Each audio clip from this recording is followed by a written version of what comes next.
In 1991, a young boy named Landon Whitley experienced something extraordinary. Something so chilling it would forever alter his life. After a horrific car accident left him clinically dead 3 times, he returned with memories so profound they shook his family to the core. Landon claimed he had visited heaven and encountered Jesus himself, who gave him a message, a haunting warning meant for everyone on earth. What could a child possibly witness beyond the veil of life that would leave even adults speechless? This is the story of Landon Whitley's near-death experience and the terrifying warning he brought back from heaven. The Whitley family seemed like any other ordinary American family living in a quiet neighborhood in North Carolina. Life moved at a comfortable pace.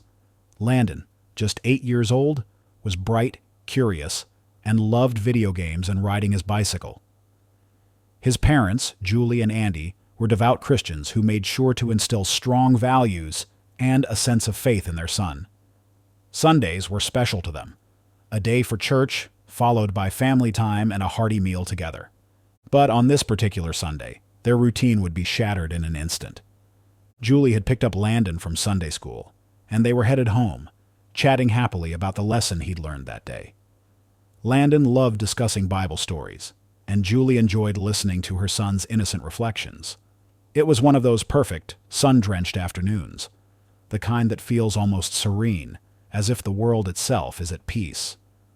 As they drove down the familiar road, their conversation turned to plans for the rest of the day. Perhaps they'd visit the park. Maybe stop for ice cream. Andy, Landon's father, was driving ahead in another car, leading the way. Julie could see him just a few yards ahead, and everything seemed normal. But then, without warning, their lives were about to be torn apart in the most devastating way. A large ambulance sped down the opposite side of the road, sirens blaring, moving far faster than the speed limit. In an instant, it veered into their lane, heading straight for them. The collision was brutal. Andy's car was struck first, sending it skidding into the guardrail. Julie had only a moment to react before the ambulance crashed head-on into their vehicle, crumpling it like a tin can. Glass shattered, metal screeched, and everything around them became a blur of chaos and noise. Julie was knocked unconscious almost immediately, the force of the crash slamming her head against the steering wheel. Her last conscious thought was a prayer for her son. The scene was a mangled wreck of twisted steel and broken glass, a nightmare for anyone passing by. Witnesses pulled over, some running to help, while others called emergency services. The sound of sirens grew deafening, a chorus of urgency and panic, as the first responders arrived. Landon was pinned in the back seat, his small body crushed by the collapsed frame of the car. He wasn't moving. He wasn't breathing. When paramedics reached him, there were no signs of life. His pulse was gone, his body limp. For all intents and purposes, Landon Whitley was dead. But the paramedics didn't give up. Every second counted. They performed CPR, desperate to bring the boy back to life, even though the situation seemed hopeless. Landon's lifeless body was rushed to the nearest hospital, with medics performing chest compressions and administering shocks with a defibrillator. It was a frantic race against time. When they wheeled him into the emergency room, he was officially pronounced clinically dead. Yet, despite the grim prognosis, the medical team continued to fight, unwilling to give up on a young child. Inside the operating room, doctors worked tirelessly to stabilize Landon, pushing the limits of their training in medical technology. His heart had stopped entirely, and there was no pulse. They declared him dead for the first time. But just as they were about to give up, something inexplicable happened. His heart flickered back to life. It was a brief reprieve, however. Within minutes, his heart stopped again. Landon was dead for a second time. During those brief moments when Landon's heart stopped, his experience was unlike anything that could be explained by science or medicine. He later described it as a place filled with light. Light so bright, yet gentle. It felt as though it was embracing him. He floated there, feeling lighter than he ever had, and an overwhelming sense of peace washed over him. He couldn't remember feeling pain or fear, only a profound tranquility. Landon saw a vast field of light stretching out endlessly, like a golden meadow in the sun. There were figures, but they weren't like anything on earth. Beings of pure, radiant light surrounding him. He knew instinctively that these were angels. The angels didn't speak to him in words, but he felt their presence, their message deep in his heart. He felt loved, protected, as if he were home. It was the kind of unconditional love that only a child might understand in its purest form. He felt as though he could stay in this place forever, basking in its warmth and peace. But then, everything shifted. A new figure emerged from the light, more distinct and recognizable than the others. This figure wore a simple white robe, and his eyes shone with wisdom and kindness beyond any human capacity. Landon didn't need an introduction to know who it was. He felt it in his soul. It was Jesus. There were no words exchanged, but Landon understood the message. Jesus looked at him with compassion and said, "You must go back. Your mission isn't finished yet." And with that, Landon knew he had been given a purpose. Landon couldn't explain the strange feeling that was washing over him as he looked into Jesus' eyes. It was a connection beyond words, something deep and inexplicable that made him feel as though something incredibly important was unfolding. Jesus gazed at him with infinite love, but there was also a serious depth in his look, a weight that made Landon feel like this was more than just a visit. He felt as though Jesus knew him completely, as though every joy, every sorrow, every single moment of his life was laid bare.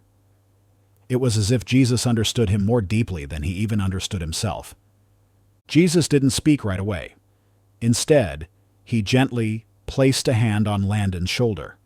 In that touch, Landon felt an entire lifetime of understanding rush through him. It was as though, in that simple gesture, Jesus knew everything about him, the good, the bad, and everything in between. Landon could feel the love and the depth of that understanding enveloping him completely. "You have to go back," Jesus finally spoke, his voice soft yet resonant, echoing through Landon's soul. The words weren't loud, but they were impossible to ignore. It wasn't a request. It was a command, gentle but firm. Landon's mind flooded with confusion. Why would he return to a world that felt so full of love and peace? Here, there was no pain, no sadness, only light and serenity. Why would he leave this place? Jesus' expression grew more serious, as if he could sense Landon's thoughts. "It's not your time yet," he said gently. "You have a purpose.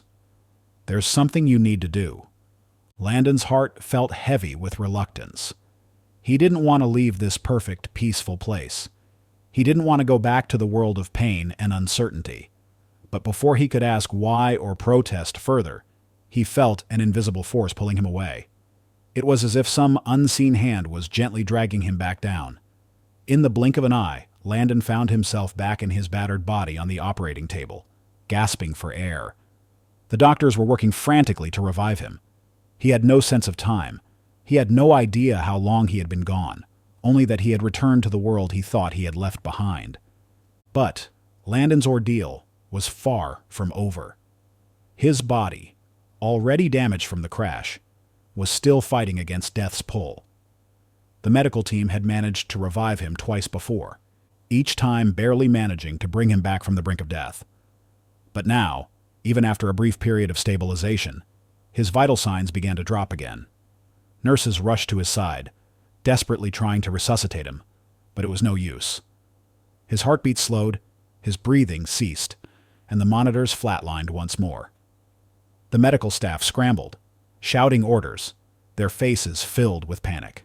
To anyone watching, it was a scene of chaos and desperation.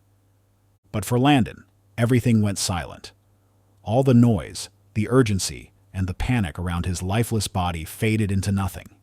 He didn't hear the beeping of the machines, nor the frantic footsteps rushing to his side. Instead, he felt himself slipping away again. this time into a deep, peaceful void, enveloped by a calm darkness, like being wrapped in a soft, comforting blanket. When Landon opened his eyes again, he wasn't met by the golden light he had seen before. This time there was a strange feeling of displacement, as though he had crossed some invisible threshold into a different part of the afterlife. It wasn't frightening, but there was a solemn, almost reverent atmosphere in the air. Landon looked around and realized he was standing in an endless open space, neither day nor night, but an otherworldly twilight, with a soft, ethereal glow illuminating everything around him. Suddenly, he felt a presence behind him. Expecting to see Jesus, he turned around. But what he saw was something entirely different. It was as though a veil had been lifted, and he found himself gazing upon a panoramic scene, a vision of the world, but not as he had ever known it. Mountains, oceans, and cities blurred together, as if he were looking at the earth from an unimaginable height. And then he realized it wasn't just the physical world he was seeing, but a glimpse into the spiritual state of humanity.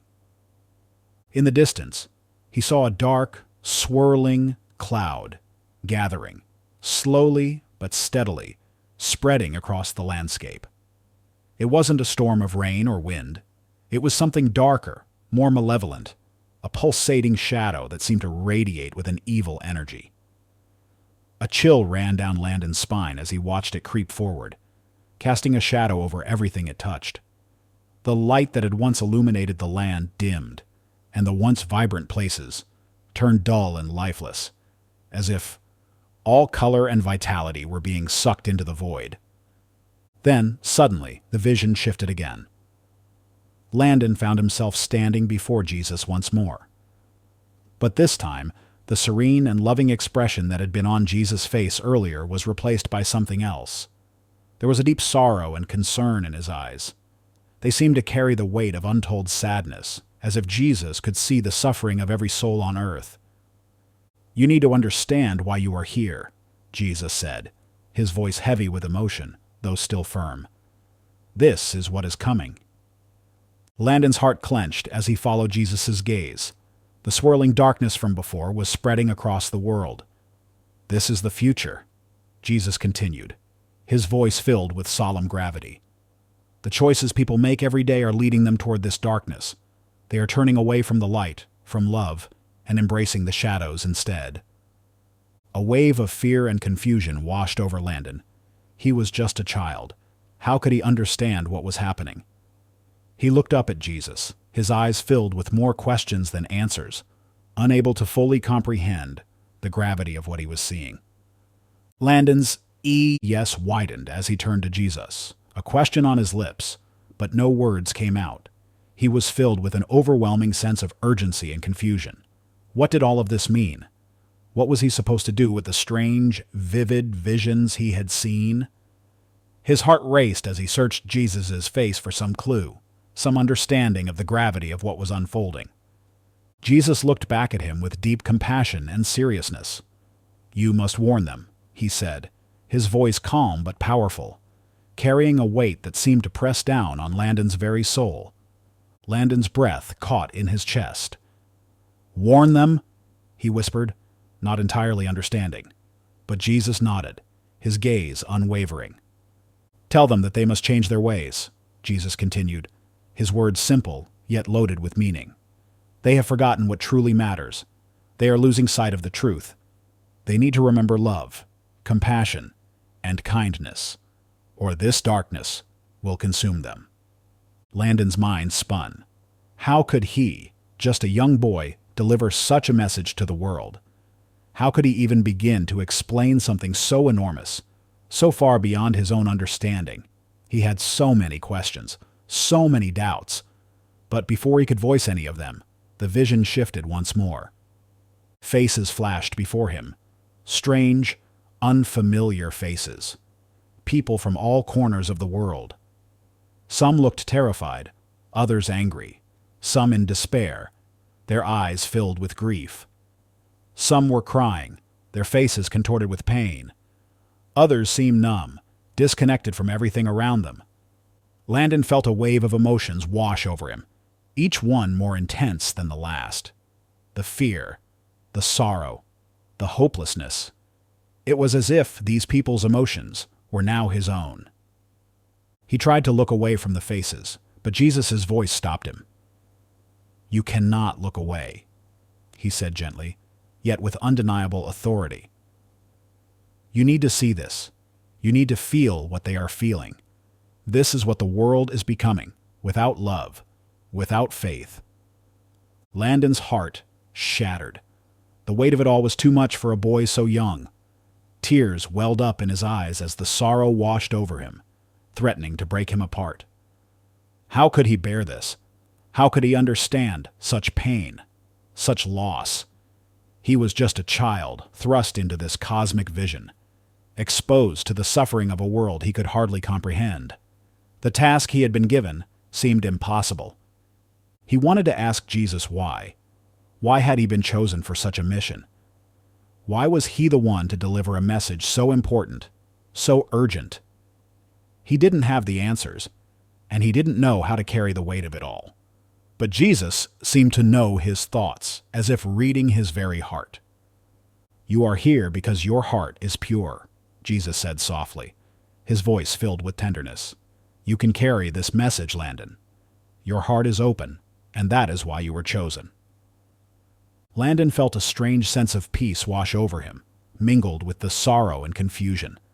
How could he possibly be the one to carry such an important message? He was just a boy, but in that moment he felt something inside him stir, a quiet strength, a sense of purpose, as if a part of him had always known this was the reason he had been brought back. "You will know what to do," Jesus assured him, his eyes filled with love and understanding.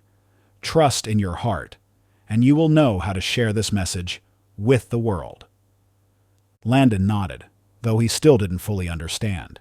He felt small, fragile, but at the same time, there was a growing sense of responsibility that made him stand taller in that moment.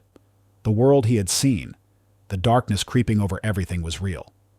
But the love, the light, the message Jesus had entrusted him with was just as real. And it was up to him to find a way to bring that light back to the world. Landon Whitley felt something deep within him, a strange, unsettling sensation, as if he had stepped into another world, one that no one could truly understand. In the midst of the darkness, he had seen things that no one else could see, felt things no one else could feel. Now, waking up in a sterile hospital room, everything seemed hazy, like he had just emerged from a vivid dream. But the truth was, what he had experienced was far more real than any dream. Since the moment he had first woken up, after the doctors told his family he had died 3 times, something inside him had shifted. The innocence he once had, the simplicity of being just a child, was gone. He had seen beyond this world, felt things beyond the limits of his understanding.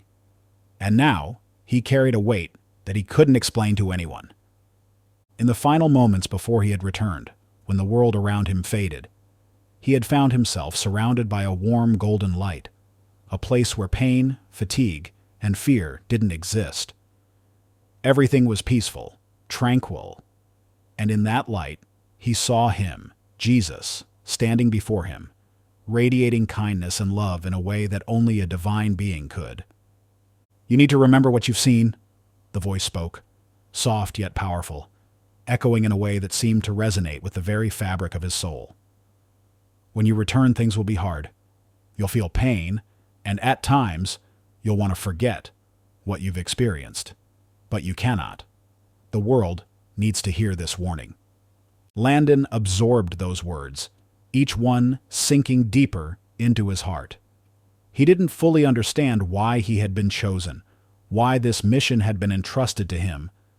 But in that moment, he knew he had a purpose, one far bigger than anything he had ever imagined. He nodded slowly, though the fear and confusion still lingered. But beneath it all, there was something stronger now. Resolve. A deep, unshakable resolve. And then, as quickly as it had come, the light faded, and he was pulled backward as if being yanked through a tunnel of darkness. The warmth and peace vanished. replaced by the cold, sterile reality of the hospital room. He gasped, his eyes snapping open to find himself surrounded by machines, tubes, and wires, their rhythmic beeping the only sound in the otherwise silent room. His senses were overwhelmed by the harsh, fluorescent lights above him. It felt like he had woken up from a nightmare, only to realize that the real nightmare was the world he had just returned to. He wasn't the same anymore. Not physically, not emotionally. A part of him was still somewhere else, and now he carried something far beyond his years. His mother, Julie, was by his side, her face pale, her eyes red from hours of worry and exhaustion. The doctors had told her more than once that Landon might not survive, and even if he did, the brain trauma could leave him in a permanent vegetative state. But now, against all odds, her son was alive, miraculously alive. Tears streamed down her cheeks as she squeezed his hand, whispering prayers of gratitude. Landon turned his head slowly, his blurry gaze locking onto her face. For a moment, he couldn't speak, couldn't form the words to tell her how much he loved her. He tried to squeeze her hand, but his fingers felt weak, barely able to move. "Mom," he whispered, his voice barely audible. Julie leaned in closer, disbelief and hope shining in her eyes. "Yes, sweetheart. I'm here," she said, her voice breaking. "I'm right here." Landon wanted to tell her everything, the visions, the place he had seen, the things he had learned. But the words wouldn't come. He felt as though something was holding them back, as if a great weight pressed down on his chest, preventing him from speaking. The flood of memories from the other world surged within him, but he couldn't make sense of them. How could he explain to her what he had witnessed? How could he tell her about the divine warning, the urgency, the mission he now carried? Instead, he closed his eyes and took a slow, shuddering breath, trying to gather himself, to make sense of the storm of emotions swirling inside. He knew that the world he had returned to was nothing like it had been before. It felt heavier now, as though he was burdened with something. Something important, something dangerous. And yet, he knew that he had a purpose. Even though he didn't fully understand it, the mission was clear. He had to share what he had seen, what he had been told, even if the world wasn't ready to hear it. The weight of that responsibility was heavy. But in that moment, there was also an unspoken strength within him. He had been given a message, and somehow he would find a way to deliver it. The things Landon had seen felt beyond anything he could truly explain. In the weeks following his miraculous recovery, the doctors were stunned. They had given him little hope, but day by day, his body healed. Julie, convinced it was divine intervention, rejoiced in her son's return to health. Yet, something inside Landon had changed. He was quieter, more introspective. He often stared into space, lost in thoughts too deep for a boy his age. At first, Julie assumed it was trauma from the accident, but then Landon began to speak of things that made her heart race with both fear and awe. One morning, as Julie helped him sit up, Landon looked at her with a solemn expression. "Mom," he said slowly, "I saw Dad." Julie's heart skipped a beat. It had been weeks since the accident, and she had not yet told Landon that Andy was gone. She had hoped to protect him from the pain, to wait until he was strong enough, but now it seemed he already knew. "What do you mean, sweetheart?" she asked, her voice trembling. Landon's eyes filled with tears. "I saw him," he repeated. "He was in the light. He looked so happy. He wasn't hurt anymore." Julie's breath caught in her throat. She had not told him about the funeral or the grief that had consumed her, yet here was her son, speaking with clarity that left her breathless. "What else, honey?" she whispered. Landon wiped his eyes. "He told me not to worry. He's okay, and he's with Jesus. He loves us, and we'll see him again someday." Julie hugged her son tightly, overwhelmed with emotion. She had spent countless nights praying for a sign, for some assurance that Andy was at peace. And now, through her son, it felt as if those prayers had been answered. But that was just the beginning. In the days that followed, Landon continued to describe what he had experienced while he was clinically dead. At first, Julie thought it was just the remnants of a dream, a product of his trauma. But as Landon's descriptions became more vivid and specific, Julie realized that what he was saying was far too real to dismiss. He spoke of a golden light, angels, and an overwhelming sense of peace. He described a field of light where he had met Jesus, who told him it wasn't his time yet, that he had to return because he had a purpose. Julie listened in stunned silence, her heart racing with every word. She had always believed in heaven, but hearing her son speak of it with such certainty left her breathless. Still, there was one part of Landon's experience that he had been hesitant to share. It was a quiet afternoon when it finally came. The sun was setting, casting a warm glow in the room. Julie was reading a book by Landon's bedside when he suddenly looked up at her, his face pale and serious. "Mom," he whispered, his voice barely audible, "there's something I need to tell you." Julie set the book down, sensing the gravity of his words. She gave him her full attention. Landon took a deep breath, as if gathering the courage to speak. "Jesus gave me a message," he said slowly. "He told me I have to tell people something." Julie's heart raced. "What message? Landon?" Landon hesitated. He said, "I have to warn people. The world is in danger. There's darkness coming, and people need to know." Julie felt a chill crawl up her spine. "What do you mean, Landon? What darkness?" Landon looked at her with steady eyes. "I don't know exactly, Mom, but he said it's coming, and I have to tell everyone before it's too late." The weight of his words settled heavily in the room. There was a sense of urgency in his voice, something far beyond the innocence of a child. Julie held his hand tightly, trying to process the enormity of what he was saying. She didn't fully understand, but she knew one thing. Her son had been chosen for something far greater than she could grasp. And soon, the world would need to hear the message Landon carried.